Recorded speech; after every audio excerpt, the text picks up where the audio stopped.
Good morning! Oh.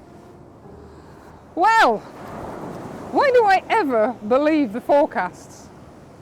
No cloud, no wind. Rainbows, unicorns and all that malarkey. So I'm out at one of my favourite spots, which is Spurn Point. The tides were about right. High tide was, I think, 4:45, and sunrise is 4:50. So I knew with the groins that I'd still have the opportunity to shoot stuff, even with the receding tide. The sun, as you've just seen, is rising over my right shoulder. I'm crouching down because I'm trying to keep out of the wind. It's blowing a hoolie, but luckily it's warm. The no cloud has actually now come true. Not a lot of use when I wanted it earlier on, but hey ho. I've been concentrating on shooting this double set of groins. Must have been supports, I'm guessing, for some sort of structure that went out into the sea for the fishermen to come in, maybe? I'm not sure. The light, the side light, is catching it, and you can see how beautifully weathered it is.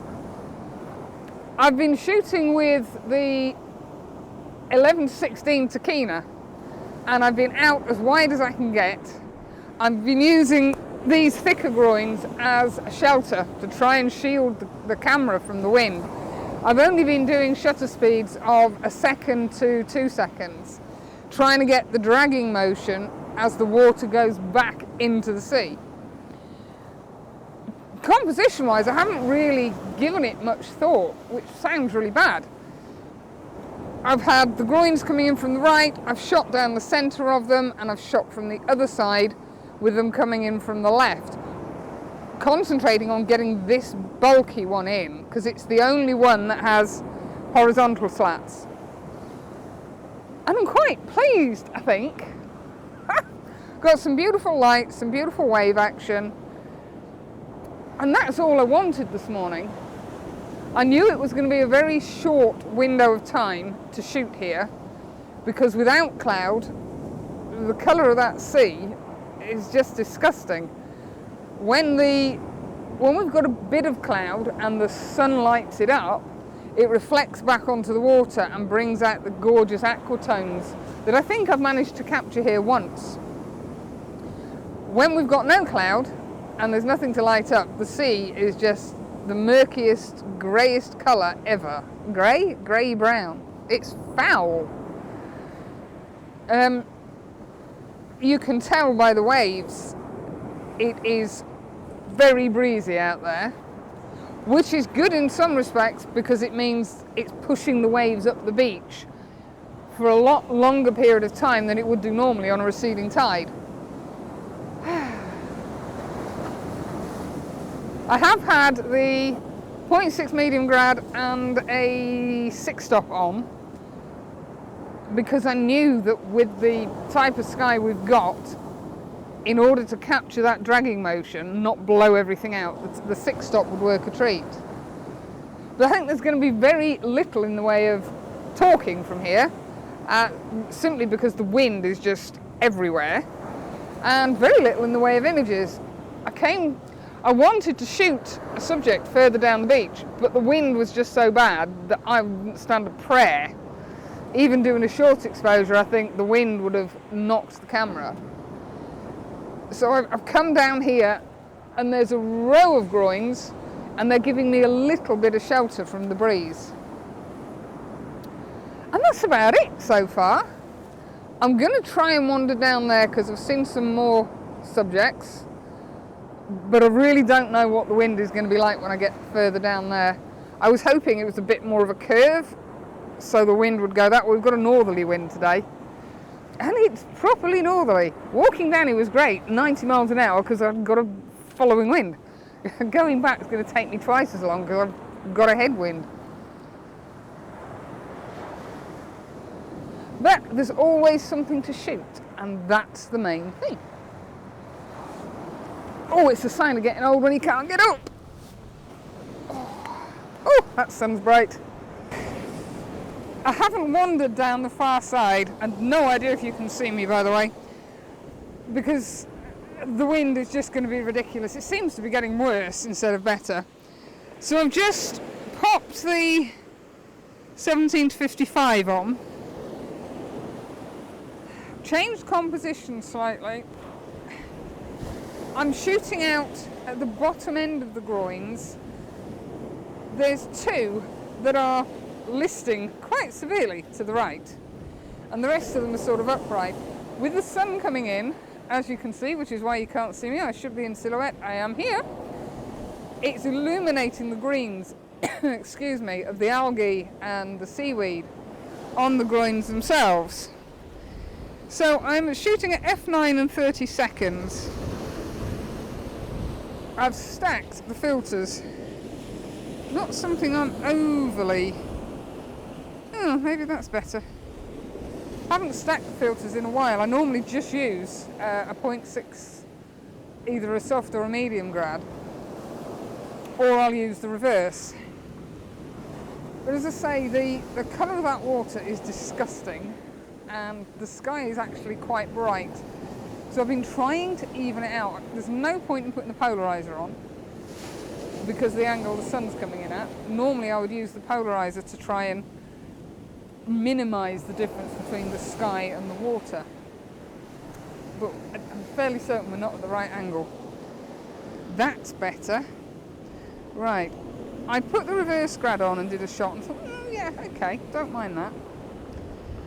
I then piled I think that's actually a 0.9. It's a glass filter, so I'm guessing it's my 0.9. And I wasn't 100% on that one. But I've just put the 0.9 and the 10 stop, taken the reverse out. There is still a difference between the sky and the water, but it's negligible. What do I say, negligible? It's less noticeable than it was.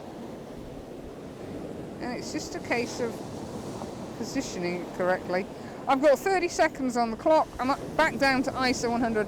When I was shooting into the sun, No, when I was shooting earlier, because I was trying to get the dragging motion, I'd got my ISO up at 200.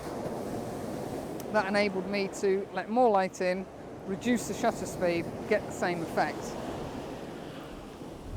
But 30 seconds with the 10 stop, yeah, I quite like that. I am having to be very deliberate with the composition because I would like to get a bit more room between the edge of the frame and the right hand groin, wooden support, whatever it is, that's leaning to the right. But there's another groin and it's getting in the way. It just makes it a bit messy. So I'm just going to let that run for 30 seconds and put my filter away before I lose it. This wind is a nightmare. Oh, but it's not raining. Let's take the winds when we can, shall we? It's not raining and it's not actually cold. It's chilly. Oh, excuse me, that's the wind. I mean, it was 12 degrees when I left home at stupid o'clock this morning. It was yeah, I don't dislike that at all. The greens are popping really well. Again, I'm sheltering behind this groin, trying to give the camera a bit of respite. Yeah, I'm quite pleased with that, I think. Definitely works better without the reverse grad on. Yeah, sorry, what was I saying? It was 12 degrees when I left home this morning. Dropped down to 9, there was low-lying mist, there was fog coming in. I go, oh my God, what's going on? And I'm guessing it's 12, 13 degrees now, because it's going to be scorchy out. Yesterday was absolutely roasty toasty. It was about 21 degrees when I went out shopping. I would like to let this run for longer than 30 seconds. Seems like ages since I've had 10 stop out. As I say, because the wind, well, it's not, the wind is northerly. Perhaps it is pushing the water in.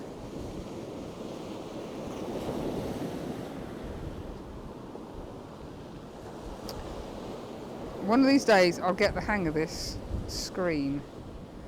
Yeah, I'm quite liking that. Right, I'm just going to try going for 40 seconds because I'm nowhere near clipping it. Start. Second start. First start to wake it up, second start to get it going. I'm going to let it run for about 45-50 seconds. It shouldn't clip the highlights, but it should help to pop out those greens. I should really, I guess, show to the side of the filter. Although I haven't noticed any sunspots coming in. And I think that's going to be about it. Because we've got ridiculously harsh light coming in now.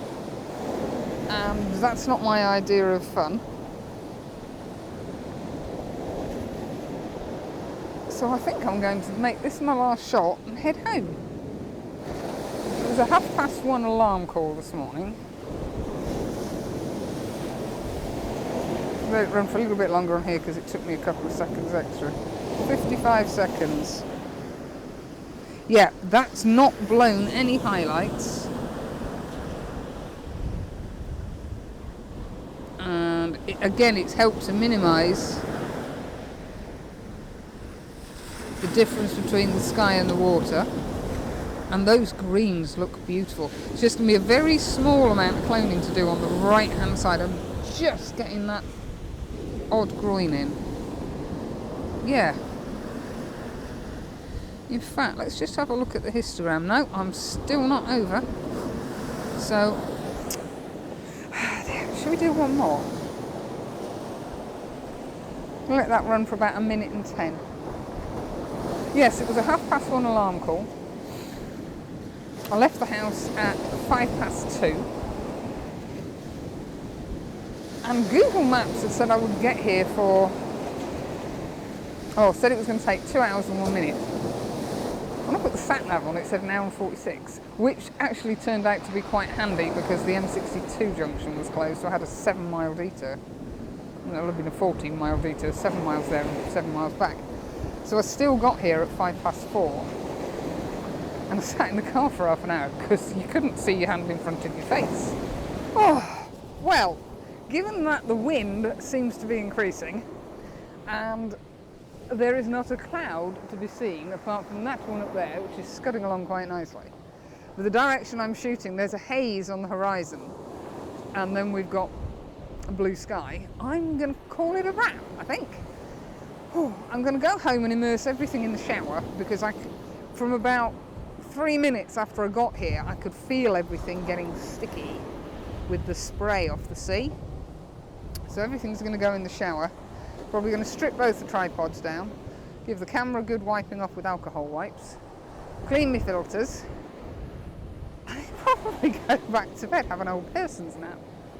But I'm glad I came. Got some images that I think I like. I love the 10-stop ones. And there's a couple with dragging action of the waves I really like as well. And I think they're all going to stay colour, simply because we've got the greens popping on the groins, we've got the sun catching the beautiful weathered horizontal slats on this side. So yeah, I think these will actually stay colour, even though the colour of that sea makes me want to turn everything black and white. Have a great week. See you in 2 weeks. Toodaloo.